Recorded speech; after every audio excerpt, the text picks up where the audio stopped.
Parce que rien ne symbolise plus un club que ses emblèmes et son maillot, ce nouveau format vous propose de revisiter en quelques anecdotes les symboles sacrés du monde de lucarne opposé. Bienvenue dans Tuniques et Blasons. Comme tout débute toujours par une page blanche, débutons par un maillot blanc, celui du Sport Club Corinthians Paulista. Le tout premier maillot étrenné par le Timão en 1910 était de couleur beige. Seulement voilà, après moult lavages, la teinte finit par disparaître à tel point que la liquette corinthiana en devint blanche. Encore loin de son statut de cador actuel et sans ressources financières pour acheter un lot de maillots neufs, le Corinthians décida donc de faire du blanc sa couleur officielle. Reste à savoir quelle lessive utilisait l'intendance du club, plutôt efficace leur bazar. Rapidement, le noir va se glisser comme seconde peau, un choix de couleur logique au regard des couleurs du drapeau de l'État de São Paulo. Drapeau qui, si l'on pousse la fidélité à son summum, est rayé de blanc et de noir, pour être tout à fait exact. Cette fidélité, le Corinthians va la pousser. Et dès 1915, la mythique tunique noire, finement rayée de blanc, fait son apparition. Le 14 février précisément, lors d'une victoire 2-1 contre Caçapavense, en signe de protestation contre la Ligue Paulista qui avait sanctionné le club pour utilisation de joueurs noirs. Le maillot noir et blanc est encore aujourd'hui considéré comme le maillot extérieur traditionnel du Timão et est, à mon sens, bien plus identitaire et unique encore que le maillot blanc.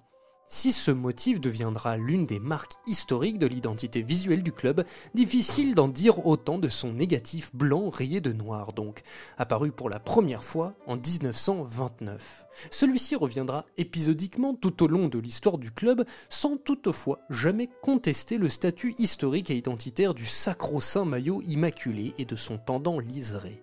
Pire, ce modèle est associé à de mauvaises passes du club, à la plus sombre même. Utilisé comme premier uniforme pour le championnat de l'État de São Paulo, campagne décevante au demeurant, c'est lui qui ouvrira cette effroyable saison 2007 qui envoya le Timão faire un tour à l'étage inférieur. L'histoire du maillot corinthiano n'est évidemment pas sans petite curiosité. La plus connue de toutes concerne le courageux engagement politique de ses joueurs, emmenés par leur charismatique capitaine Socrates au début des années 80. En novembre 1982, à la veille des élections pour le poste de gouverneur de l'État de São Paulo, dans un Brésil toujours sous régime dictatorial, le Timão arbore un maillot floqué au dos d'un Dia 15 vote, invitant la population à se rendre en masse aux urnes pour tenter de changer le cours de l'histoire.